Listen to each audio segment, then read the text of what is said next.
नाजरीन और सामीन, अस्सलाम वालेकुम। एक बार फिर मैं मोहतरम शहाब करनी साहब के साथ वाशिंगटन डीसी से हाजिर हूँ और हमारे सामने ताज़ा तरीन जो वाक़या हुआ है, कल लाहौर में पीटीआई का जलसा बहुत अरसे बाद हुआ है। उस पर मुख्तलिफ़ किस्म की ख़बरें सोशल मीडिया पे गर्दिश कर रही हैं। पीटीआई वाले कह रहे हैं कि बहुत कामयाब जलसा था। अली अमीन गंडकपुर साहब जो हैं तमाम तर धमकियों के बावजूद लाहौर पहुंच गए, मगर जो दूसरे अहबाब हैं वो कह रहे हैं कि जलसा बहुत नाकाम हुआ है। वो मवेशियों की मंडी में था और वो इतने जानवर वहाँ जमा नहीं हुए जितने वो उम्मीद कर रहे थे। मैं उनकी ज़बान में बात कर रहा हूँ, मैं एहतराम करता हूँ सबका, लेकिन बहरहाल मैं शाहब भाई से दरख्वास्त करूँगा कि वो अपने ख्यालात का इजहार करें इस हवाले से। जी तो doctor Nadeem Rizvi, thank you very much. तो आपका सवाल, अगर मैं समझ सका हूँ, वो कल के लाहौर के जलसे से है जो पीटीआई का था, राइट? जी, मैंने सिर्फ आपके क्या तासुरात हैं ये बताइए, फिर हाँ, तो सवालात का सिलसिला नंबर शुरू वन, करेंगे। वो जलसा जो था वो एक मवेशी मंडी में था। अच्छा। और जवाब ये है कि 70 से ज़्यादा खान साहब, इमरान खान साहब जलसे कर चुके हैं इस हुकूमत से निकलने के बाद। लेकिन जो 2011 में मीनार पाकिस्तान पे जलसे से उनको ऊपर लेके ले जाया गया था इमरान खान को और पीटीआई को, उसमें पूरा पूरा सपोर्ट और हाथ थी मिलिट्री इनकॉर्पोरेशन की, जिसको हम अच्छा, कहते हैं मिलिट्री एम्पायर, इंडस्ट्रियल एम्पायर। वो लेके गए थे मीनार पाकिस्तान से। सफर शुरू होके कल मवेशी मंडी में जाके खत्म हो गया वो। वाह!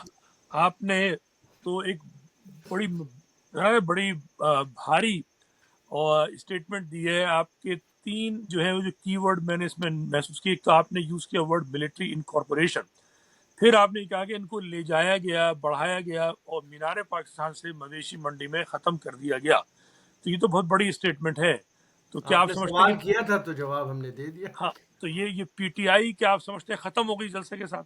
नहीं, पीटीआई एक सियासी जमात के तौर पे अल्लाह ना करे कि ख़त्म हो, क्योंकि जिन लोगों ने पीटीआई ज्वाइन किए, जो उनको सपोर्ट कर रहे हैं आज भी, उन्होंने पाकिस्तान की मोहब्बत में एक ख्वाब देखा था और जी, उसके पीछे वो तकलीद में, अंधी तकलीद में चले गए। लेकिन उनको मायूसी हुई और आइंदा भी होगी, इसलिए कि जो लीडर है वो बदनीयती के ऊपर उसने ये पूरी इमारत तामीर की थी। He was a compromise person all his life. तो आप धोखा इंसानों को दे सकते हैं, कुदरत को नहीं दे सकते। अच्छा। तो जो मैं समझाऊँ, अगर मैं गलत हूँ तो बिल्कुल आप मुझे रोक के तस्हीह कीजिएगा। जो मैं आपका मकसद समझाऊँ, जो आपने बयान किया वो ये है कि इमरान खान को लीडर बनाया था मिलिट्री ने। चूँकि अभी थोड़ी और मज़ीद बात करेंगे, चूँकि आपने वर्ड मिलिट्री पे नहीं रुके थे, आपने इनकॉर्पोरेशन भी साथ किया था ऐड। तो इमरान खान की जो तामीर थी सियासी वो मिलिट्री ने की, और इनकॉर्पोरेशन से मैं मतलब जो समझ रहा हूँ ये है कि वो माशी बुनियादों पर जो मिलिट्री को बेनिफिट्स होते हैं उसमें ज़ाहिर इमरान खान साहब को अमल दखल होगा। चूँकि हमने भी ये नोट किया कि सुबह पंजाब में जो उनके वज़ीर आला थे और फिर उनके जो वज़ीर आला को जो हैंडल खातून करती थी, गोगी करके कुछ ऐसा नाम था, तो वो सारी चीज़ें जो है वो एक जिसको कहें इनकॉर्पोरेटेड वर्ड में शायद समोई जा सकती हैं। और आपने बड़ी अच्छी बात की कि एज ए पार्टी वो कायम रहें, लेकिन आप क्या देखते हैं कि आइंदा क्या मिलिट्री जो है वो ये मशक़ें ख़त्म कर देगी या ये जारी रहेंगी? चूँकि हम अपनी पिछली गुफ्तगू में अल्ताफ़ साहब को भी 2 दफ़ा डिस्कस कर चुके हैं, बार-बार डिस्कस करने की ज़रूरत नहीं है, लेकिन अल्ताफ़ हों, नवाज़ शरीफ हों, ये सब भुट्टो हों, ये सब की पैदावार जो है मैं समझता हूँ, शायद आप भी यकीनन समझते होंगे कि वो मिलिट्री के नर्सरी में होती है। तो अब आइंदा आप क्या देख रहे हैं, क्या होगा? बहुत शुक्रिया डॉक्टर नदीम रिजवी। 1958 में एक फील्ड मार्शल, जो कोई जंग नहीं जीता था, वो ऐसी फील्ड मार्शल बन गया था। उसने वाह! पाकिस्तान के सारे सिस्टम पे कब्जा कर लिया। तो मिलिट्री इंडस्ट्रियल एम्पायर जो है हुँ, वो शुरू होती है गंदारा इंडस्ट्रीज से। जनरल हबीबुल्ला इनके समधी होते थे। और अच्छा, जनरल हबीबुल्ला जो है वो गौर, इनके जो बेटे थे गौर अयूब, उनके ससुर भी थे। और ये जो आजकल आपको नज़र आते हैं ना छोटे, अयूब खान के पोते जो हैं, उमर अयूब, जी, उमर उमर अय्यूब। अयूब जो है उनके पोते हैं फील्ड मार्शल के। जी, और justice Aurangzeb by the way जो हैं, वो जो सुप्रीम कोर्ट में है और ये इस्लामाबाद हाई कोर्ट में है, वो उनके नवासे हैं। और अच्छा, जस्टिस औरंगजेब जो है नसीम अयूब खान होती थी, जो अयूब खान की बेगम तो नहीं निकलती थी रेहाना से उनके, तो नसीम फर्स्ट लेडी के तौर पे अयूब खान के साथ आपको कैनेडीज के साथ भी नजर आती थी। तो ये जस्टिस जो है इस्लामाबाद के, ये नसीम के बेटे हैं। तो नवासे और पोते ने खेल जमाया हुआ है मिलिट्री इंडस्ट्रियल एम्पायर का, जो ख़त्म होके नहीं दे रहा पाकिस्तान में। अच्छा, अब वहाँ से शुरू हुआ इंडस्ट्रियल एम्पायर जो है कॉरपोरेट सेक्टर में, जनरल ज़ियाउल हक ने पूरे पोल्यूट कर दिया। जिन आपने आपके कायद की जो बात की, अल्ताफ़ हुसैन उनकी प्रोडक्ट थे, जनरल ज़ियाउल हक के जी ज़माने की। जनरल जिलानी ने प्रोड्यूस किया था अल्ताफ़ हुसैन को, इस नहुसत को हम पे तारी किया था। तो 40 साल इसने बेड़ा गर्क किया कराची और महाजरों का और इकनॉमी का और उसका। उसके बाद तीसरी फेज़ आई थी जनरल मुशर्रफ की, जो उर्दू स्पीकिंग थे, लेकिन उर्दू स्पीकिंग से ज़्यादा वो एक फ़ौजी थे और एक सिपह सालार थे और एक आर्मी चीफ थे। वो भी मिल गए गुजरात के चौधरियों के साथ, उन्होंने भी कारोबार शुरू कर दिए। और अच्छा जनरल मुशर्रफ भी बे इंतहा कोर्ट टू करप्ट हो गए, पूरी फैमिली जो है, ठीक है। अच्छा तो ये कंटिन्यू रहा मामला। अब जनाब जनरल बाजवा का दौर आया, तो उन्होंने कहा कि ये सबसे कमज़ोर घोड़ा है। हर किस्म की फाइल खुली हुई थी इस आदमी की, यानी मेंटली बिल्कुल ही नफसियाती केस है, नार्सिस्ट बिल्कुल है। इसके बाद सेक्सुअल फाइनेंशियल करप्शन में लदा हुआ ये आदमी। इन्होंने कहा इससे बेहतर उम्मीदवार नहीं होगा, इसको नाजिल कर दो, सिविलियन फेस रखो, पीछे हम मिलिट्री एम्पायर को आगे बढ़ाएंगे। ये गेम था, ये गेम है। आगे चल के गड़बड़ हो गई तो वो गेम को गिरा दिया गया। वो अडियाला में सड़ रहा है आजकल। जी। तो आपने दो बातें इसमें की। एक तो आपने अयूब खान के नवासे और पोते का जिक्र किया कि ये मिलिट्री इनकॉर्पोरेशन चला रहे, और ये दूसरी चला आपने नहीं बात रहे, ये उसकी पैदा प्रोडक्ट है, ये पैदावार है, चला नहीं पैदावार है। रहे। अच्छा, हाँ। क्लियर हो गया कि मैं थोड़ा ख्याल में था कि अगर चला रहे हैं तो ये तो पोजीशन में बैठे हुए हैं, चले नहीं आपने नहीं सब कुछ नहीं, ये तो चला नहीं मासूम रहे, से बच्चे, एक नवासा एक पोता है। हाँ तो भाई। चला नहीं सकते। ठीक है, बहुत सी बात हो गई, हम क्लियर हो गया। दूसरी चीज आपने मुशर्रफ साहब का जिक्र किया कि वो इंतहाई करप्ट साबित हुए। अच्छा, जबकि बहुत सारे लोग मुशर्रफ साहब के बड़े दिलदादा हैं, और दिलदादा होने की एक बड़ी वजह यही है कि वही समझते हैं कि वो जो है करप्ट नहीं है। उनके मुतालिक ये शोहरत रही है कि वो करप्ट जर्नल नहीं है, लेकिन आपने कहा कि वो भी नहीं, करप्ट है। मैं इख्तलाफ करूंगा। बेइंतहा करप्ट आदमी थे हर लिहाज से, अच्छा सेक्सुअली भी और फाइनेंशियली भी। मैंने बड़ा क्लोजली कुछ देखा है, बहुत सी चीज़ें। खैर वो एक सब्जेक्ट नहीं है। हम्म, मुशर्रफ साहब के फ़ैन क्लब में महाजिर उर्दू स्पीकिंग ज़रूर है, because he happen to be Urdu speaking, ठीक है ना। बाकी कोई पंजाब पंजाब में इनकी फॉलोइंग नहीं रही है। ये सब बिल्कुल बेवकूफ़ बनाने वाली बातें। ये इससे पहले मॉडल जनरल क्या था, वो हमारे असल आपके एक और उर्दू स्पीकिंग महाजिर थे ना, जनरल असलम बेग। असलम बेग साहब। उन्होंने भी अपनी जमात बना ली थी, रिटायर होके वो भी जी नाकाम हो गए थे। जी जी। उन्होंने भी कराची की पॉलिटिक्स को काबू करने की। और बाय द वे, जब मैं मिलिट्री इनकॉर्पोरेशन की बात करता हूँ, तो रियाज मलिक जो बहरिया टाउन है, ये प्रोडक्ट ही असलम मिर्जा असलम बेग की है। अच्छा, ये नहीं हाँ पता था, हाँ। थोड़ा पीछे रोशनी डालें उनके इस पे। पीछे उनके फाइनेंशियल इंटरेस्ट थे। फेस था रियाज मलिक, छोटा सा एक ठेकेदार होता था, ठीक है तो ना। अच्छा, ये नहीं पता, मैंने नहीं सुनी ये बात, पहली हाँ, बार तो अब सुन रहा हूँ, इसीलिए मुझे तो पता मैं नहीं है। आपके हाजिर हुआ फोरम पे। जी सर, तो थोड़ा थोड़ा इस पे थोड़ी रोशनी डालें, फिर हम आते हैं बाकी नहीं, गुफ्तगू। रोशनी क्या, तारीख पहलू पे क्या रोशनी डालेगा नहीं इंसान चले, की। रोशनी डालें थोड़ा, उसको मतलब उजागर करें। ये मिलिट्री इनकॉर्पोरेशन एक बड़ा तल्ख सब्जेक्ट है, क्योंकि ये 58 से फील्ड मार्शल ने ये जी जहर हमारी सोसाइटी में पॉलिटिकली और इकोनॉमिकली डाल दिया था। उसके बाद देखिए, जब हम बड़े हो रहे थे तो कर्नल जो है वो मोटरसाइकिल पे आते थे हमारे पास, घरों में और बैंकों में हमारी दोस्तियां होती थी। आज एक ब्रिगेडियर लेवल का, एक स्टार का आदमी की बीवी जो है वो बैंक में चेक कैश कराने जाती है, तो 4 मिलिट्री एमपीज वाले दूसरी गाड़ी में बैठे होते हैं उसको गार्ड करने के लिए। भाई, इनकी तनख्वाहें कौन दे रहा है? टैक्स पेयर के मनी से जा रही है ना।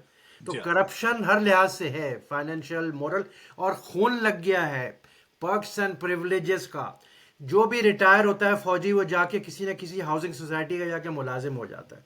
अभी जो आजकल ताज़ा तरीन वारदात चल रही है, ये जो प्रोजेक्ट के ऊपर फैज़ हमीद को हाउसिंग सोसाइटी के केस में बंद किया है इन्होंने, और जो ट्रायल कर रहे हैं, वो क्या है? वो हाउसिंग सोसाइटी वाले थे ना वो। जी हाँ, तो खून लगा हुआ था ना, उधर भी उधर भी, जी हाँ, दोनों जी पार्टी। तो इसको मैं कहता हूँ मिलिट्री इनकॉर्पोरेटेड। सही। कौन सा, सरिये से लेके दलिये तक, जी हाँ, जी हाँ, वाह। कुछ सर ये से, 45 के करीब कंपनियां बनाई हुई हैं इन लोगों ने, जहां ये फैले हुए हैं। तो ये बताइए आपका कि सवाल ये होना चाहिए कि हल क्या है। मैं अभी वही, आपने मुझसे सवाल ही ले लिया ना, अब सवाल भी आपने कर लिया, जवाब भी अब आप दीजिए, इसका हल क्या है। हल ये है डॉक्टर नदीम रिजवी के, अभी इमरान खान ने ये कोशिश की थी कन्फ्रंटेशन की। जी जिनके मुंह को खून लगा हो, और पैसों का हो, जिनके ऊपर इनकी जनरेशन पापा जॉन की शक्ल तो एक मिसाल है ना। जी हाँ। बेशुमार फ्रेंचाइज चल रही हैं इन लोगों की दुनिया भर में। जी जी। अब काला पैसा पार्क हुआ हुआ है पूरे अमेरिका में, लातीन अमेरिका में, यूरोप में, मिडल ईस्ट में, दुबई में। ब्लैक मनी, और हमारे कुछ पाकिस्तानीज जो हैं वो थ्राइव कर रहे हैं ब्लैक मनी की इन लोगों की पार्किंग के ऊपर। बिल्कुल। फौजियों का भी है, सिविलियन का भी है, सियासतदानों का भी है, इंडस्ट्रियलिस्ट का भी है, सारे शामिल हैं। एक हमाम में किसी की शादी उधर हुई हुई है, आपस में शादियां हुई हुई हैं, एक माफिया है पूरा ही। ठीक है ना, एलीट माफिया आप कह लीजिए, तो उसमें फौजी भी घुस गए। अब इसका हल ये है कि हल वो नहीं है जो इमरान खान पीटीआई ने कन्फ्रंट करके कि जी फौज के अगेंस्ट हथियार उठा लो मसला हल हो जाएगा। नो, क्योंकि आपका 65% बजट तो ये बैट्स बूट्स एंड बैरल में जा रहा है। जी इनका मुकाबला आप कहाँ से करेंगे? आप ये डिसिप्लिन माफिया है, ये डिसिप्लिन माफिया को क्या डंडों से बीट करोगे? क्या यार, ये क्या बेवकूफ़ी है कि वो डंडे लेके चल पड़े वहां से, पेशावर से लाहौर आ गए डंडे लेके। जी। भाई, अभी तो फौज आई नहीं है सामने, हाँ। समझे ना। अभी तो जब आएगी तो इतनी ठुकाई होगी। ये कोई सॉल्यूशन नहीं है। तो सॉल्यूशन आपके क्या है? सवाल, सॉल्यूशन ये है कि हमें बैठना पड़ेगा। अगर ये मुल्क नहीं बचेगा माशी तौर पे और सियासी तौर पे और इंटरनेशनल डायनामिक के अंदर, तो ना तो ये फौज रहेगी, ना बूट्स एंड बैरल का बजट रहेगा, जी ना हाँ। कॉरपोरेट मिलिट्री रहेगी। तो हमें इस वक्त हम उस क्रॉस क्रॉस रोड के ऊपर है पूरी कौम के। It's a matter of survival for the मुल्क, for the country, for the nation, for the इदारा। तो हमें बैठना पड़ेगा और एक दूसरे के साथ हमें आइंदा 10 से 20 साल का लाएअमल तय करना होगा। एकदम से उठा के ये कहीं जाने वाले नहीं है, ना ये जाएंगे ना हम जाएंगे कहीं।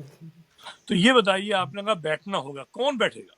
सब बैठेंगे जो स्टेक होल्डर हैं उसमें, कारोबारी लोग हैं, इंडस्ट्रियलिस्ट हैं, जो माफिया है, एलीट क्लास है, जिन्होंने शादियां की हुई एक दूसरे के साथ।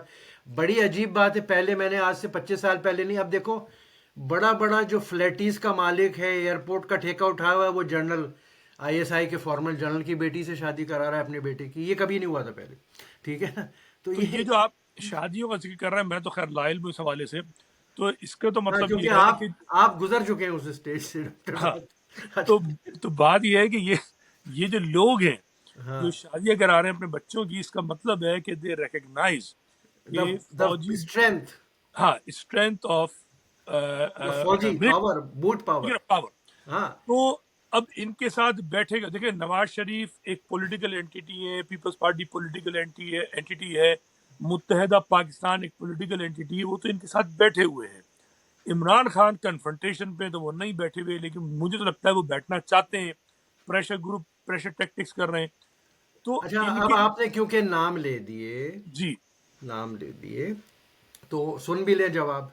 जी जी मियां नवाज शरीफ प्रोडक्ट है जनरल जिलानी की, जो गवर्नर भी पंजाब के और आई उससे पे आईएसआई के उनके घर का सरिया इत्तेफाक वाले सप्लाई करते थे। अच्छा, सही है। तो ये प्रोडक्ट हो गई वो। अच्छा, आपके कायदे अल्ताफ हुसैन वो प्रोडक्ट हो गई आईएसआई की, सही मिलिट्री इस्टेब्लिशमेंट की। उसकी वजह थी, सियासी वजह थी। है। जी अच्छा, हाँ। जरदारी साहब बाई प्रोडक्ट है, प्रोडक्ट नहीं है। जुल्फ़िकार अली भुट्टो, बेनज़ीर भुट्टो के बाद जी हाँ। हमें अल्लाह ताला ने जहेज़ में ये दामाद दिया है इस कौम को।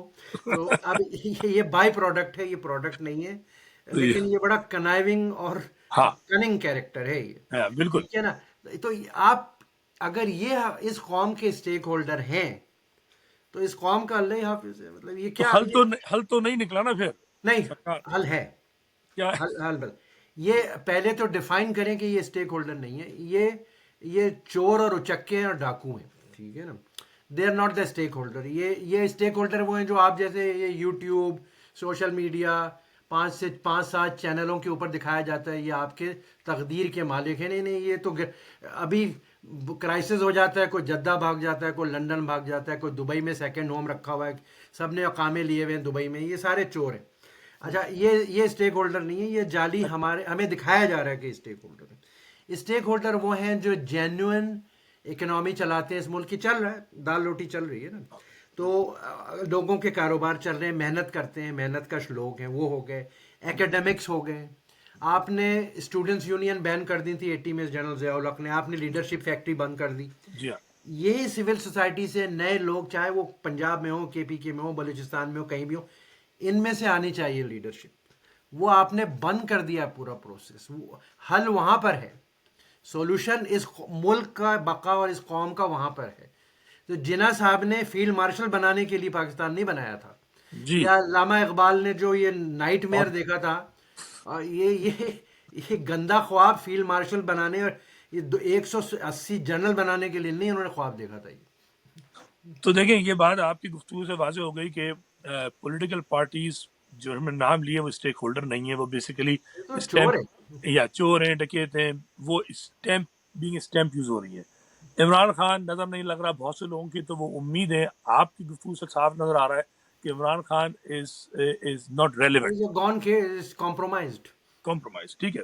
अच्छा, कुछ लोगों, चंद लोगों के, ज्यादा नहीं, चूंकि हमारा ताल्लुक कराची से हम बार बार जिक्र कर देते हैं, अल्ताफ साहब बहुत से लोगों के लिए मसीहा है, लेकिन किसी और से बात करके तो यार उसको हम जानते नहीं कौन है, क्या है, उसका ताल्लुक आपसे होगा, हमसे तो नहीं है, और वो बहुत अरसे से फारिग है। आपने जिन इकाइयों के नाम लिए, जिसमें आपने प्रोफेसर से जिक्र किया, उनमें से एक प्रोफेसर है जो हमेशा खड़े हो जाते हैं, बुनियाद मियारा बायोकेमिस्ट्री की, शायद जामिया कराची के हैं, अभी उनको उठा लिया गया था कुछ अरसे पहले। सहाफ़ी हजरात हो जाएं, उनको उठा लिया जाता है, उनको गोलियां मार दी जाती हैं। ठीक है। जो बिजनेसमैन तबका है वो भी जो है वो डरा डरा सहमा सहमा रहता है, और बहुत सारा बिजनेस जो है वो पाकिस्तान से बाहर जा रहा है। बहुत सारे लोग कर भी रहे हैं, मगर एक बहुत बड़ा तबका बाहर की तरफ शिफ्ट हो रहा है। मैं खुद जब अभी कराची गया था तो मेरी वहाँ 3-4 फैक्ट्री के मालकान से मुलाकात हुई थी, उनकी फैक्ट्री का मैंने दौरा किया। अगर आपसे बोलूँ, बल्कि बात निकल आई है, शेयर करूँगा। तो मैं लांढी कोरंगी में गया हूँ, गारमेंट फैक्ट्रीज का मैंने बकाया दौरा किया, सारी स्टेजेस समझी मैंने। मैं लेदर फैक्ट्री में भी गया, उनका सिस्टम समझा न्यू कराची के अंदर। पीतल मार्केट जो है, पीतल गली जो कहलाती है गोलीमार की, वो उस पर बाकायदा मैं कई दुकानों पे गया, फिर वो अंदर भी गया। लेकिन जो साफ नज़र आता है कि सब जो है वो शाकी, जैसे आप बता रहे हैं, परेशान हाल है। जो वहाँ पे रह गए हैं, उनके पास कोई चॉइस नहीं है। बच्चे सबके, मेरे 4 फैक्ट्री मालकान से बात हुई, उनके बच्चे जो हैं वो अमेरिका में पढ़ रहे हैं, और एक साहब ने कहा मैं उनको भेजना चाहता हूँ, वो बेटा इंटरेस्टेड नहीं है। तो मैंने कहा मुझे बुलाइए बेटे को। मैंने उससे बात की, उसके बड़ी सीधी आपके अंदाज से मैंने थोड़ी गुफ्तगू की कि भाई तुम क्या करना चाहते हो, मेरा वतन। मैंने कहा अभी जवान हो, ये तुम्हारा बाप ने इतनी मेहनत की, जो किस्से सुना रहा है, तुम्हारा यहाँ पे दाल दलिया नहीं होगा, बाप की बात मानो। तालीम के बगैर दुनिया में कुछ भी नहीं है, चाहे तुम्हारे बाप के पास कितना भी पैसा हो। कहने का मतलब है कि वहाँ मायूसी का आलम है। जिनको आप स्टेक होल्डर कह रहे हैं, उनकी सुनवाई नहीं है। तो ये कैसे होगा जो आप कह रहे हैं, हल कैसे होगा? देखिए, स्टेक होल्डर का, क्योंकि आपका ताल्लुक कराची से है, उर्दू स्पीकिंग है, तो आप उस एक हाँ, एक एक मखसूस ऑर्बिट में हर चीज़ को देखते हैं। अच्छा, फैसलाबाद में, गुजरांवाला में, सियालकोट में फैक्ट्रियां बंद हो गई, वो तो कराची के महाजिर नहीं है ना, वो नहीं है, जाके उन्होंने बिल्कुल। फैक्ट्रियां कहीं और शिफ्ट कर ली। जी हाँ, जी हाँ, जी उनके हाँ, भी यही इश्यूज थे ना। बिल्कुल। अच्छा, ठीक है ना। बलूचिस्तान में डेवलपमेंट नहीं हो रही। अच्छा, आप इंटीरियर सिंध की बात ले लीजिए, ये जिनकी आप बात कर रहे हैं, जिनके पास बजट है, वो जी हाँ, आप कराची की बात कर रहे हैं, आप लाड़काना देख लें, खैरपुर देख लीजिए, बहुत बुरा हाल है। सक्कर सक्कर देख लीजिए, वही है जो आज से 40 साल पहले थे। तो सारा बल्दिया का, लोकल बॉडीज का बजट वजट उल्टा सीधा करके दुबई में प्रॉपर्टीज बना लेते हैं, कारोबार जी कर हाँ, लेते हैं। तो आप अपने लोगों के रो रहे हैं, पूरे पाकिस्तान का ये हाल है। हाँ, अच्छा, केपीके में 12 साल इनकी हुकूमत रही है, जिनके आप बात कर रहे हैं, इन्होंने क्या कर लिया जनाब, ये समझे ना। कहाँ के वो फिजिबिलिटीज और स्टडीज हाँ, और बड़े बड़े आइडियाज, वो 200 बिलियन लाएगी तो ये मुंह पे मारेगी, किधर गया जी 200? जब बिल्कुल बकवासियात थी सारी, ये सब फ्रॉड थे, हाँ, स्लोगन्स थे, ये नारों के पीछे पूरी कौम को, यंग बच्चों को लगा के ख्वाब दिखा दिए। और सबसे बड़ी चीज़ नदीम रिजवी होती है, लोगों के जब ख्वाब टूटते हैं ना, जी हाँ। उससे ज़्यादा संगदिली कोई नहीं हो सकती। नहीं, ये तो सही है, क्योंकि इमरान खान साहब ने जो ख्वाब दिखाए थे, एक्चुअली मेरी समझ में खुद बात नहीं आती। 2018 से अगले जो 2 साल गुजरे हैं, ये तो इमरान खान बहुत बदनाम हो गए थे। अगर ये इनको हटाते नहीं बाजवा साहब, तो मैं तो समझता हूँ कि वो मुकम्मल तौर पे उनका नहीं, खात्मा होता है। ये बड़ी अजीब लाशौरी किस्म की बेशौरी कौम है। हाँ, वो हटाने के बाद इस आदमी ने वो जाली भुट्टो साहब की नकल करी, और याद होगा भुट्टो साहब ने डॉक्टर किसिंजर का जी हाँ, जी हाँ, खत लहराया था, तो इसने कॉपी पेस्ट करके ना, हाँ, बिल्कुल वो बिल्कुल क्लाउन है, जो साइफर। वो ईरानी लकी सर्किट का ये मस्खरा लगता है, उसने दोहरा दिया और हमारी कौम ने बाई कर लिया, समझे ना, और जी सोशल हाँ। मीडिया ने उठा दिया। इस किस्म की तो कौम है, और इस किस्म के लीडर है जाली, समझे ना। तो ये जो आपने एक तरीके से बात को आगे बढ़ाया कि देखिए, सिर्फ कराची का मसला नहीं है, बल्कि पंजाब में भी। मैं एक्चुअली पंजाब गया था, मतलब पंजाब के इस्लामाबाद गया था शादी में, अक्टूबर में। तो मेरा वहाँ जाना हुआ था ये जो बालाकोट नहीं, सॉरी, ये अभी हजारे का इलाका है, इस्लामाबाद से मरगला से अभी जब ऊपर जाते हैं तो वहाँ कनेक्ट हो जाता है NWFP में। तो वहाँ जो ज़मीनें हैं वो सारी जो है एक मेजर साहब है, जनरल की बात नहीं कर रहा, मेजर साहब, पहाड़ों पे उन्होंने बड़ा ज़बरदस्त कंस्ट्रक्शन किया हुआ है।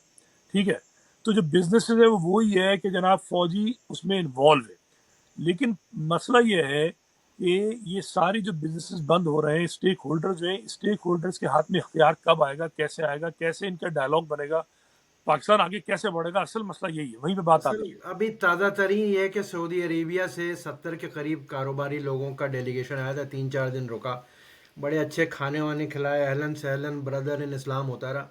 जी। उसमें से एक भी ट्रांजैक्शन क्लोज नहीं हुआ, इसलिए कि इन नालायकों के हाथ में सारा था।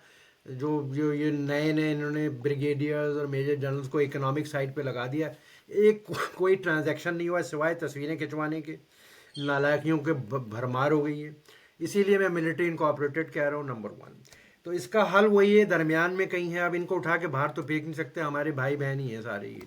और हमारे वो पाकिस्तान के टैक्स पेयर के खर्चे के ऊपर इनकी गाड़ियाँ और बैरे और खाने और मैस ये सब चल रहा है। ये कुछ जंग थोड़ी लड़ते हैं, जंग तो पे तो वो गरीब लगता है जाके सिपाही जो है वो लगता है। ये जो जनरल हैं ये तो 5 स्टार होटलों से बेहतर इनके मैस हैं मिलिट्री के।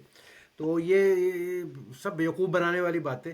लेकिन बैठ के बात होगी कि भाई तुम लोग अपना रोल डिफाइन कर लो इकोनॉमी के अंदर। अगर तुमने पीस टाइम मिलिट्री बनानी है, मईशत में स्टेक डालना है, तो फिर इस मुल्क के लिए कुछ कर लो जहाँ जॉब्स क्रिएट हों जी जी। मिलजुल के। ये नहीं है कि पैसा लूटो वहाँ से बनाओ और जाके कनाडा में और ह्यूस्टन में और दुबई में जायदाद बना लो, या पापा जॉन जैसी 25 फ्रेंचाइज में इन्वेस्ट कर दो, तो हमारी मुकामी जॉब्स तो नहीं क्रिएट होती। तो हाँ, थोड़ा सा रीअलाइनमेंट की ज़रूरत है। ये उठ जाएंगे कहीं नहीं है, ये तो मर जाएंगे, जिहाद कर देंगे, जिहाद के नाम पे आपको मिटा देंगे। तो इन्होंने कहीं नहीं जाना वाना। तो आप ये कह रहे हैं कि हल ये है कि जो रियल स्टेक होल्डर्स हैं, जो कि ये सियासी पार्टियां नहीं है बल्कि इंडस्ट्रियलिस्ट हो गए और वहाँ के इकोनॉमिस्ट, प्रोफेसर्स, एकेडमिक्स, ये सारे जो लोग हैं, इनका और ये मौजूदा जो मिलिट्री लीडरशिप, ये जो स्ट्रक्चर है, डायलॉग करें।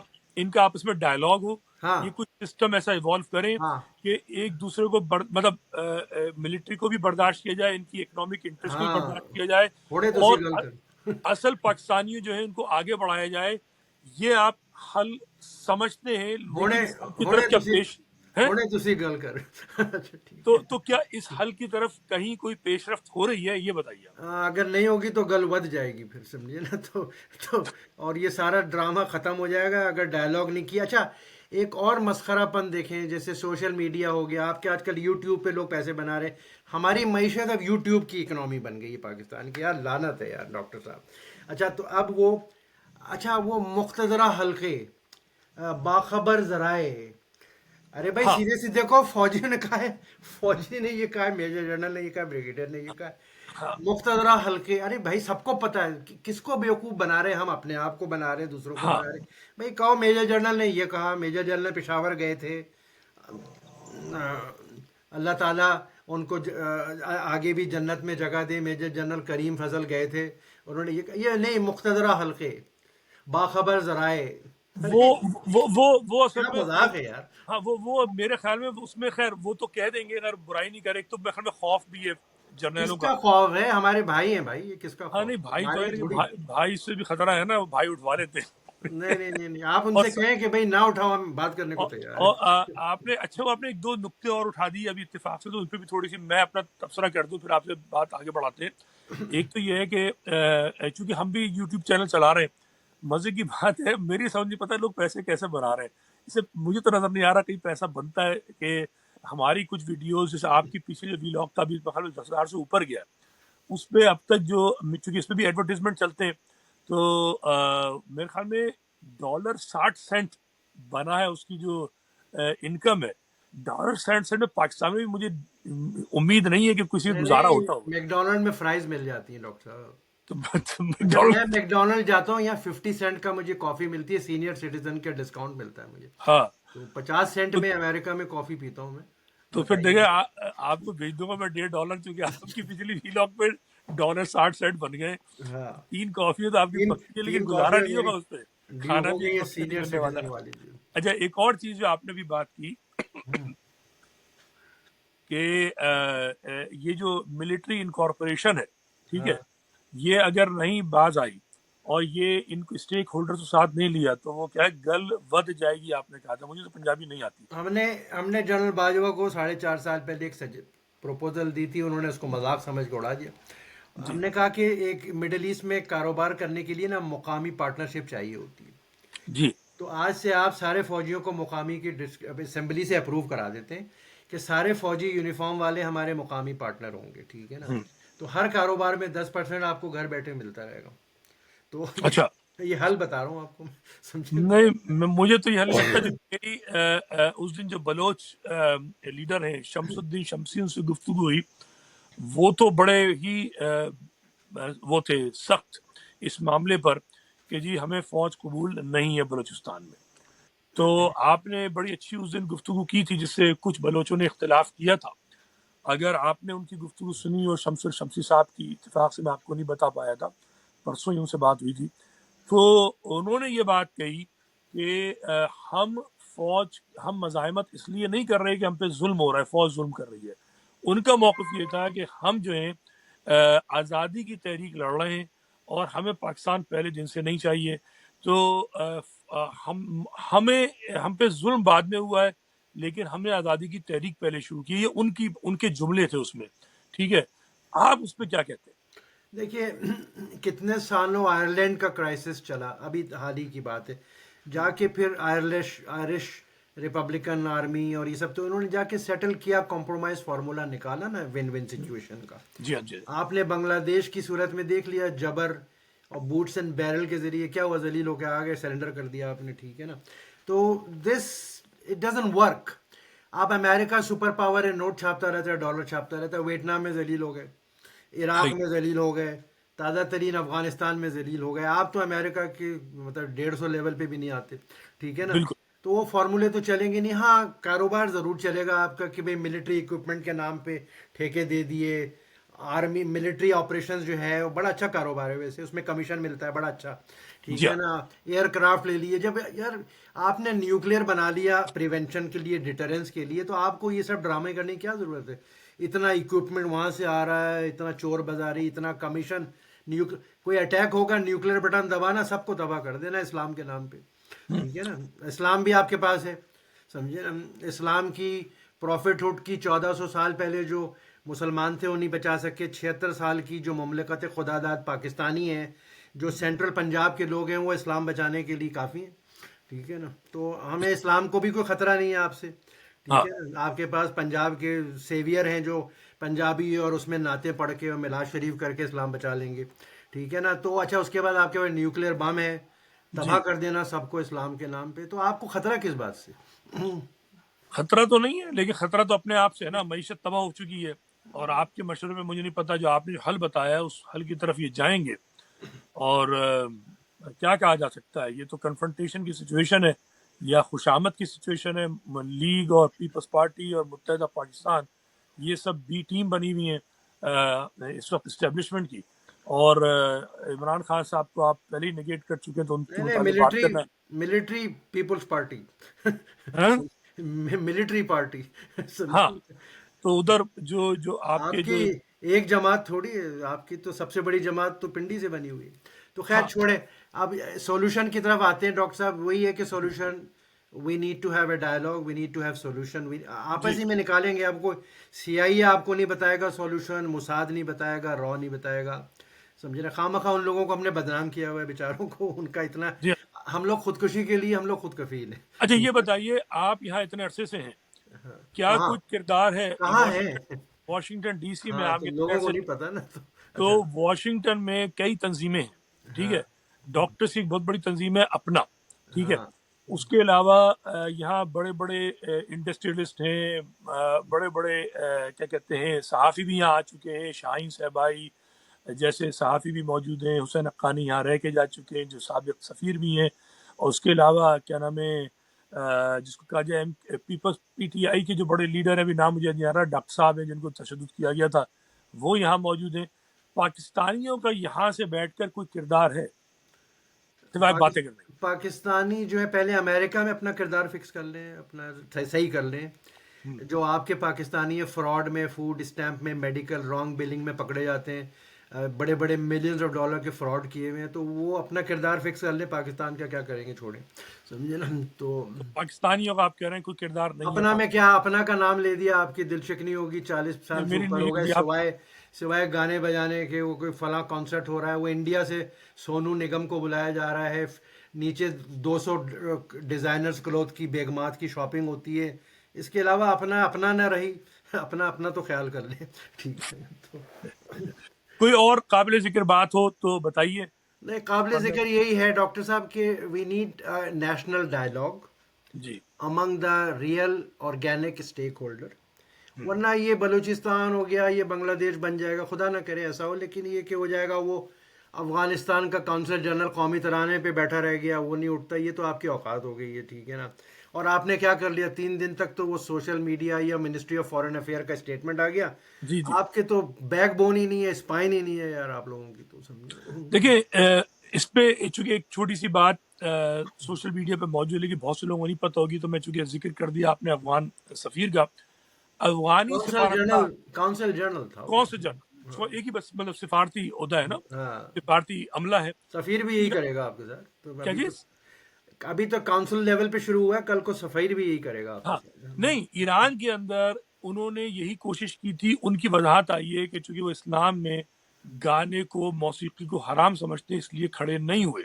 अच्छा। तेहरान में जो तराना पढ़ा जाता है, चूंकि ईरानी तो म्यूजिक के कायल है ना, उनका जो इस्लाम है उसमें म्यूजिक हराम नहीं है, तो उस उनके तराने पे ये खड़े हुए हैं, वीडियो हाँ मौजूद है। हाँ तो ईरान का डंडा ऐसा था कि ये खड़े रहे हैं। हाँ, क्योंकि पाकिस्तान में मैं समझता हूँ मसला ये है कि जो उस वक्त जो पाकिस्तानी एहलकार मौजूद थे, क्योंकि वो खुद दिली तौर पर, मैं समझता हूँ, चाहे वो पीटीआई के लीडर हो, उनको पाकिस्तान के तराने की खुद अहमियत नहीं पता। पाकिस्तान की देखिए कौम, पाकिस्तान तो कौम है नहीं ना, पश्तून कौम है, पंजाबी कौम है, सिंधी कौम है, बलोच कौम है। हमने अपने आप को महाजिर कौम कहना शुरू कर दिया 50 साल बाद जाकर, जो कि बहुत सारे लोग नहीं कहते, ठीक है, लेकिन हमने भी कहना शुरू किया। मैं उन लोगों में से हूँ, आप हो सकता है नहीं कहते हो।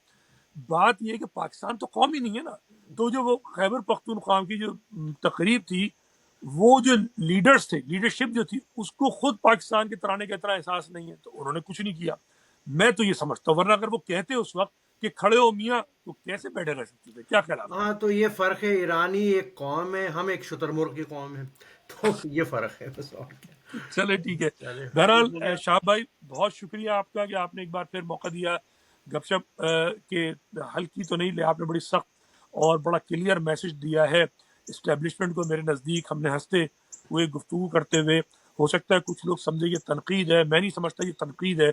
एक्चुअली ये बड़ा बरादराना ये बका मुखलिसाना की जंग है सर, है। बका की जंग है ये। बिल्कुल। तो आपने जो मैसेज दिया है वो पाकिस्तान की बका का मैसेज दिया है, मिलिट्री की, जर्नलों की बका का मशवरा दिया है। उनको इस मशवरे पे गौर करना चाहिए, सोचना चाहिए, तभी मिलिट्री भी बचेगी, पाकिस्तान भी बचेगा, पाकिस्तानियत भी बचेगी। तमाम दोस्त अपना अपना ख्याल रखें। इंशाल्लाह फिर शाहब भाई के साथ किसी और मौजू के साथ दोबारा हाजिर होंगे। खुदा हाफिज। पाकिस्तान जिंदाबाद। पाकिस्तान जिंदाबाद, बिल्कुल, और पाक फौज भी जिंदाबाद। पाक फौज भी जिंदा, हमारी फौज है साहब, ये कोई बिल्कुल इसराइल की फौज थोड़ी है। अच्छा, बिल्कुल कि बिल्कुल हमारे टैक्स पैसों से चलती है, इसराइल थोड़ी देता पैसे। अच्छा, बिल्कुल। चल, चलिए।